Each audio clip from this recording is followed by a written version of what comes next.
Okay, so I know I haven't uploaded a review for you guys in a while. I apologize for that.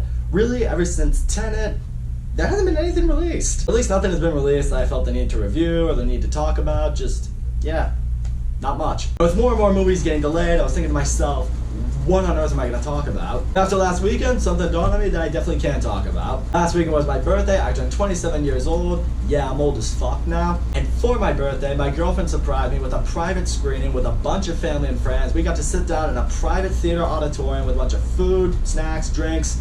Awesome. All to watch Jurassic Park in a movie theater, in a theater auditorium. Seriously, it's something that's been on my bucket list for a while. I finally got to see Jurassic Park in the movies. I felt like I was back in 1993. It was fucking awesome. So thanks, babe. I love you. Needless to say, it's left me in a very Jurassic Park mood. So you know what? Let's finally review it. Let's finally review my favorite movie of all time. It's been a long time coming. Let's go!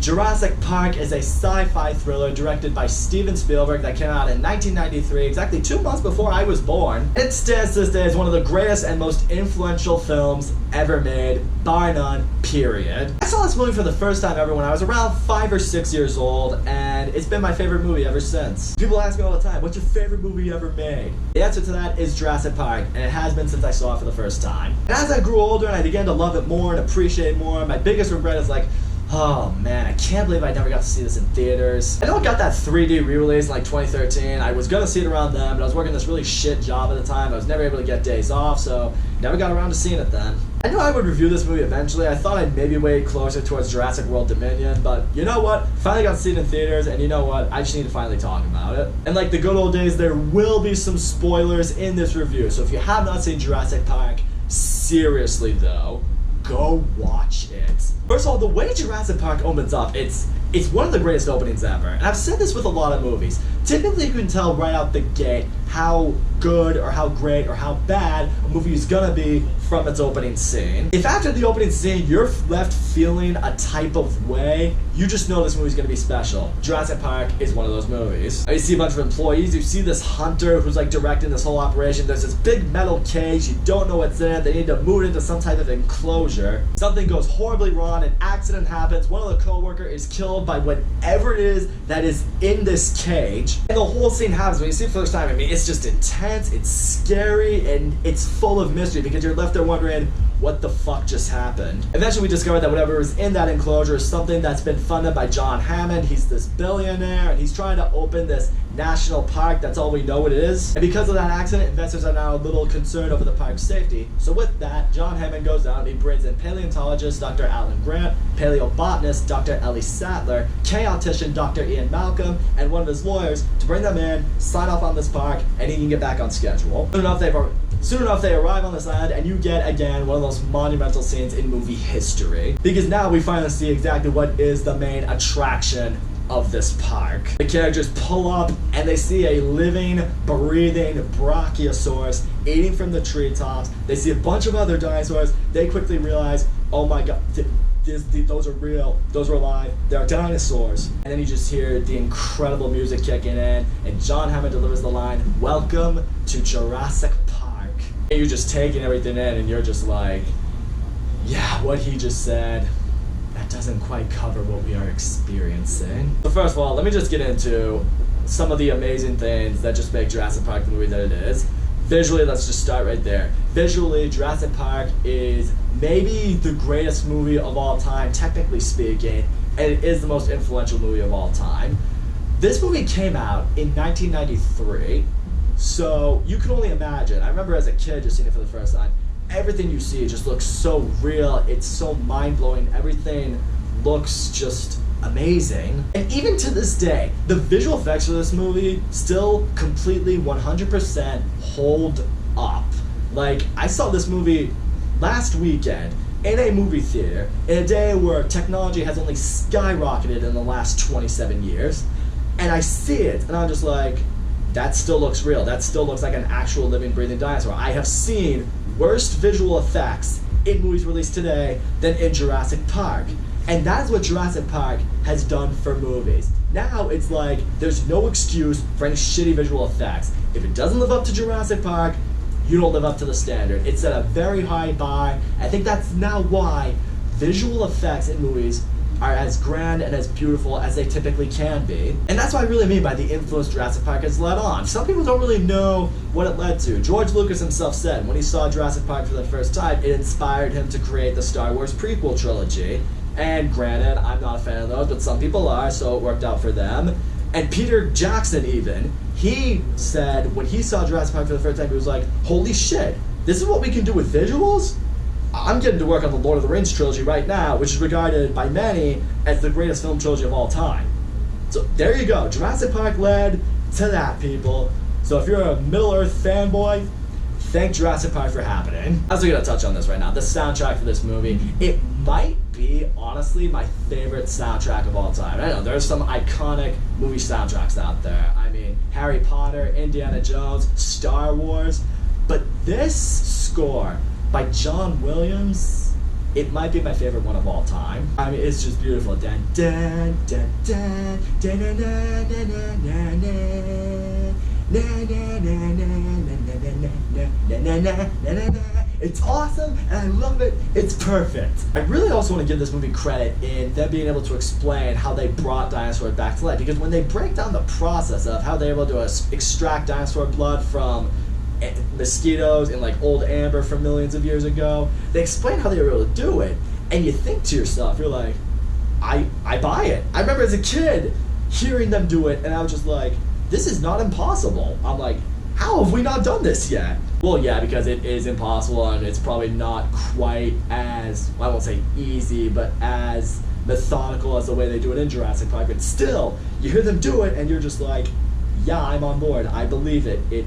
Yes. I do really need to touch on the human cast in this movie, because really, for, I want to say about the first half of the movie, shit doesn't really hit the fan. Like, the real thrilling part doesn't really hit until the second half of the movie. For the first half, you're really just getting to know the characters and them absorbing everything that's happened, everything that's going on. And you would think in a situation like that, you would be bored, you'd be like, oh my god, can we get to the dinosaurs, you know, breaking out and killing everyone? Not really, because the characters, the human characters in this movie, and the actors who play them, they're all great. In particular, I want to touch on Jeff Goldblum as Ian Malcolm. He is one of my favorite all-time supporting characters in a movie. This guy is super smart, he's funny, he's the perfect comic relief, because in a lot of these sci-fi thrillers, the comic relief you get is just some stupid, wacky, weird guy or something like that. And you know, he is a little wacky, he's a little weird, but he's also the smartest guy in this, you know, group of people, because he's the one who says right out the gate, this is going to fail, this is not going to work. He has some of those great one-liners, like, you know, he says, life finds a way. Yeah, John, but your scientists were so preoccupied with whether or not they could, they stopped to think if they should. And he is hilarious. He has some of the best one-liners I've ever heard in a movie. The way he's just so smooth with the ladies and everything like that. Now you do plan to have dinosaurs on your dinosaur toy, right? Yes? That is one big pile of shit. You will remember to wash your hands before you eat anything. But really, it's not just him. Sam Neill as Dr. Grant, he's awesome. Laura Dern as Ellie Sattler, she's awesome. Wayne Knight's in this movie as Dennis Nedry. Yeah, Wayne Knight from Seinfeld, he's great in this movie. Richard Attenborough, Samuel L. Jackson, and the two kids in this movie who play John Hammond's grandkids, Lex and Timmy. I'll touch more on them later on, but they're great in this movie too. Soon enough though, when the characters are on tour, a really bad power outage happens, which knocks out the electricity in these enclosures, and now the dinosaurs are able to roam free, and now shit really hits the fan. And the first aspect of when shit really hits the fan is when the T-Rex breaks free from its enclosure, and yeah, now everyone's in trouble. And this is where I want to further touch on the visuals and the special effects, and also the sound in this movie. Where I really feel like these dinosaurs appeared real was how they made them sound. When you hear the T-Rex roar for the first time, it completely just, it blows your mind, it knocks you on your ass, you're like, that's real, that's definitely real. Nothing in this world sounds like that. That's a real dinosaur. So this T-Rex is causing havoc, it kills the lawyer, it almost kills the two kids, it forces Dr. Grant and the kids to just take off into Jurassic Park to try to reunite with the others. Now it's basically this group of people all trying to reunite with each other while trying to survive this island where a bunch of dinosaurs, dangerous creatures, now roam free, are hunting them, and they gotta get off this island. It turns into one of the most thrilling movies of all time, and this is where I think some of the character development really grows, and you really see the acting in these young kids. I've always said, kid actors in these thriller type of movies, usually they can be the kiss of death, because usually you see this kid and you're just like, yeah, you guys you're not good enough, you're just not there yet. No, these kid actors absolutely crush it in this movie. There's one scene in particular, it's after the T-Rex attack, and Dr. Grant is just like trying to calm Lex down, and she's like hyperventilating, she's so scared, she's like, he left us, he left us, he left us, and you see that scene, I'm just like, you don't look okay. Is everything fine? But also with Dr. Grant, it's the character development that he really has throughout this movie, particularly in his relationship that he develops with these kids. Because in the beginning of this movie,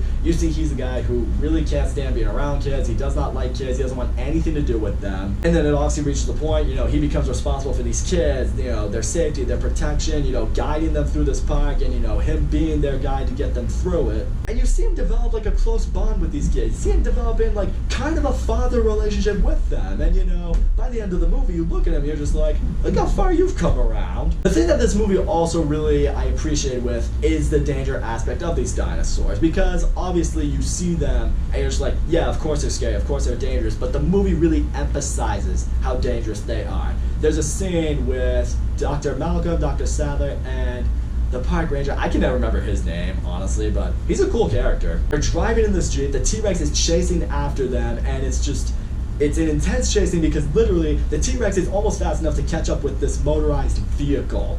I think like they said in the movie, the T-Rex could run at like 35 miles per hour. It's like, that's intimidating. It's like, you better fucking floor it if the T-Rex is coming after you, or you're gonna die. I want to talk about what is also maybe the most underrated factor of Jurassic Park that I think in a lot of ways has made it so iconic when it came to dinosaur movies, is that it made the dinosaur Velociraptor the dinosaur to be feared. For years, centuries even, however long we've known that dinosaurs existed, everyone always believed the T-Rex was the dinosaur to be feared because it was the biggest, it was the scariest. Its name means tyrant king or something like that. Like, you see a T-Rex in real life, you would shit yourself. Let's just be real here. No, this movie went out of the way to be like, Velociraptors, these human-sized carnivores, they are the dinosaur to be feared. And it all starts out when the characters kind of get an introduction to the raptors and what they're like and what they're capable of, and they just break down to the brim basically what they're capable of. They're super fast, incredibly agile, way more vicious than any other dinosaur, and they're extremely intelligent, like insanely smart animals. Like, there's that moment when one of the employees is breaking down the intelligence of the raptors. They're like, oh, we have to feed them a certain way because when the feeders came up to try to feed them, they would attack the fence going for the feeders, but even though the fences are electrocuted, they would never attack the same place twice. They would test the fences for weaknesses. You hear that and you're just like, that is brilliant. That's scary. And really, it's not until the end of the movie where we really see the raptors shine, but the ending, particularly, I'm gonna talk about this right now, the kitchen scene, where Lex and Timmy, the two kids, are basically playing hide and go seek from these two raptors that have broken into this kitchen. Look me in the eye right now and tell me it's not one of the most intense, thrilling, scary moments ever put in a movie. Look me in the eye right now and tell me it's not. Exactly, you can, because it is. Like, can you imagine just being in that scenario? Like, these two hungry, smart dinosaurs with a giant claw on their toe that could literally kill you in 2 seconds are in there looking for you and hunting you, and you gotta find a way out. You gotta find a way to outsmart these things. I don't even know what I would do. I probably would have died. Like, if it was me, I probably would have been dead. It's one of the most intense scenes ever, which eventually leads to one of the best endings ever for a movie. Soon enough, the kids are finally reunited with Dr. Grant, Dr. Sadler, and the rest of the adults. Lex, being a computer genius, apparently, is able to get the system back online so the power gets reactivated. Actually, really, the power got reactivated earlier when Dr. Sadler turned on the manual controls and shit like that, but she was able to get, like, the system for the control center, like, rebooted. It was something like that. Dr. Grant, Dr. Sadler, and the kids are getting chased by two of these raptors through the main, I want to say, lobby or main building of Jurassic Park. One of the other raptors that's coming through the outside. So they're cornered, they're closing on them, and you're just like, oh my god, they're gonna die, this is over, fuck. And this is probably the one time I'll say, luckily the T-Rex showed up. But luckily the T-Rex shows up, and right before one of these raptors is ready to just kill them, that thing just comes in and says, oh look, food, and just eats one of these, well, it doesn't eat one of the raptors, but it just grabs this dinosaur, bites it, kills it, crushes it, throws it to the ground. Now the other raptor is like, hey, you fucked up my friend, I'm gonna fuck you up, and he just chases after the T-Rex. Now those two are grappling, and the humans are like, okay, now's our chance, let's get the fuck out of Dodge. But you know, raptor versus T-Rex, who wins? Yeah, of course a fucking T-Rex does, let's be real here. I gotta tell you, this is one of the best kills I've ever seen ever. The T-Rex just like takes the raptor that's on its neck, bites down on it, and just smacks it into the T-Rex skeleton they had on display, and then the T-Rex just roars, and you see the banner that said, when dinosaurs roam the earth, just fall in front of it. It's one of the most, oh my gosh, it's one of the most iconic scenes, shots,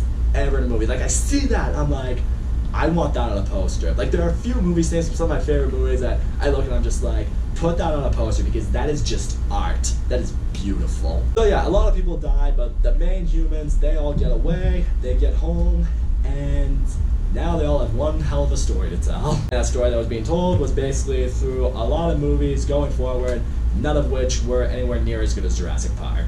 So all in all, Jurassic Park, it's one of the greatest movies of all time, and it's my favorite movie of all time. This is a movie that I really believe has everything. Like, you want great human characters, especially a really great supporting character who steals the entire show, you have it. You want great kid actors, you got great kid actors. You want good character development, that's in this movie. You want some laughs, this movie will bring you some laughs. It's not gonna be a comedy or anything like that, but it has rightly timed humor in it. You want the thrills? Oh, this movie has all the thrills. A great soundtrack? Yep, that's here too. And fucking dinosaurs brought to life with some of the greatest visual effects you'll ever see. Tell me what else you could ask for. Seriously, there's nothing else you could ask for. Jurassic Park is, in my eyes, a perfect movie. This is a movie that I can't even begin to tell you guys how happy I get when I watch Jurassic Park, when I talk about Jurassic Park. And people ask me all the time, why am I so hard and so critical on the newer dinosaur movies we've gotten, particularly the new Jurassic World movies we've gotten? Simply because Jurassic Park is a movie I hold so dear and true to myself. It is the embodiment of why I love film. So when I see these new movies that are trying to be just like it, or trying to be the new version of it, and they're just nowhere near as good, because they just aren't. Like, human characters aren't as great, visuals are still amazing, but ironically, I think the fact that Jurassic Park would use live animatronics, I think it brought more of a realism to Jurassic Park. And really, like, it's trying so hard to be the next Jurassic Park, to the point where it's like, okay, you're overdoing it there, you're really overdoing it there, you're underwhelming there. Like, when you really compare them, it's not even a competition. Jurassic Park is the greatest dinosaur movie ever made, and probably ever will be made, and it's my favorite movie of all time. I could watch this movie every day of the year. I love Jurassic Park so much.